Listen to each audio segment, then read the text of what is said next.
The hallway always smelled like cheap perfume and unspoken cruelty.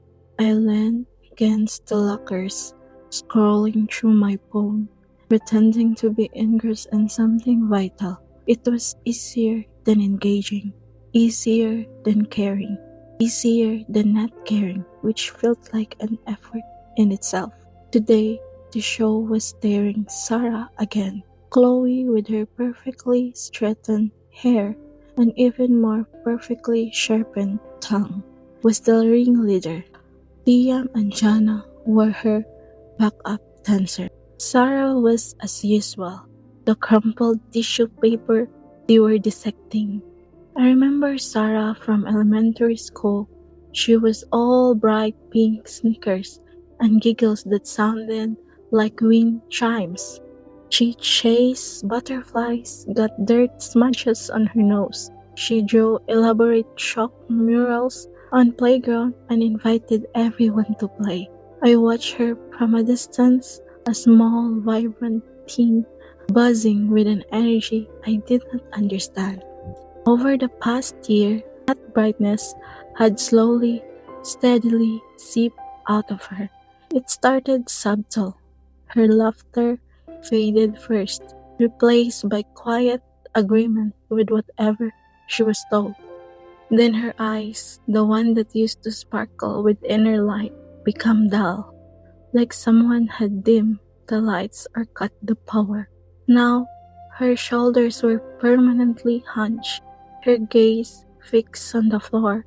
She had become, like the others, numb to life. Spreading negativity radiated from her being that even she was not aware. She did not fight back, did not cry out, did not even look at them anymore. It was like she'd learned to make herself invisible, even when they were directly in front of her. Which I suppose was the point. Chloe was doing her usual routine, a scornful monologue about Sarah's clothes, her hair, her very existence. Liam snickered on cue. Jana recorded it, filming Sarah's humiliation as mere entertainment. I watched the way her lips pressed onto thin line. She wasn't fighting. She was not flinching. She was just taking it, a hollowed out shell, accepting the blows. The weirdest thing, they did not even seem to notice the change in her. Or maybe they did not care. They were still aiming for the bright, bubbly Sarah of yesteryear. But that girl wasn't there anymore. They were kicking a deflated balloon, not a bouncy ball. Her playfulness has gone first, then her spark, her quick wit. Now, even sadness seemed to have evaporated. Just emptiness, a quiet, terrifying acceptance, like a deer caught in headlights, not even attempting to run, just waiting. I feel a faint, distant prick of something, not guilt exactly, more like cold curiosity. What did it feel like to be completely broken that we simply stop reacting, to reach the point of numb surrender? I saw Sarah sitting alone on a bench, far from anyone.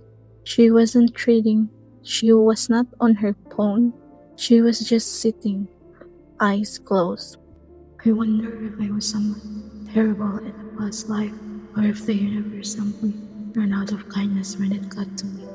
Kept searching for the reason, but maybe it's just luck. If it wasn't Sarah, it would be Sarah too, or Trey. There is no explanation, just them, corrupted and spreading it out. The universe pointed at me and said, "Poor thing, you are chosen," and thought I was allowed to deny the offer and fight back. It was a fact that after me, there are others on the waiting list. Absorbing the last weak rays of sun, a tiny, almost imperceptible smile played on her lips, not a happy smile, something else, a smile of peace, relief.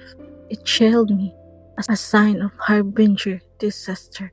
like she finally found an answer, and it wasn't one anyone else would understand. The next day, school was a different kind of quiet. A heavy, suffocating silence. Announcements were made. Counselors were available. Whispers, hushed conversation. Someone had found her. But I just remember that quiet smile on the bench. The way she had looked, finally letting go of a burden too heavy to carry. I was not surprised. I had watched her lose breath, not literally, but in every other way that mattered. Every day, a little less air, a little less spark, a little less life. I had not pushed her, had not said a word. I just watched, and in that I knew I was just as guilty. The indifference I held was also a weapon. I looked at the empty spot on the bench in the squad. The sun still shone, the work still turned, and I was still here, untouched, unburdened, utterly, chillingly detached. Hi, if you're still here, I'm dear Toasty, a deer with a tasty toast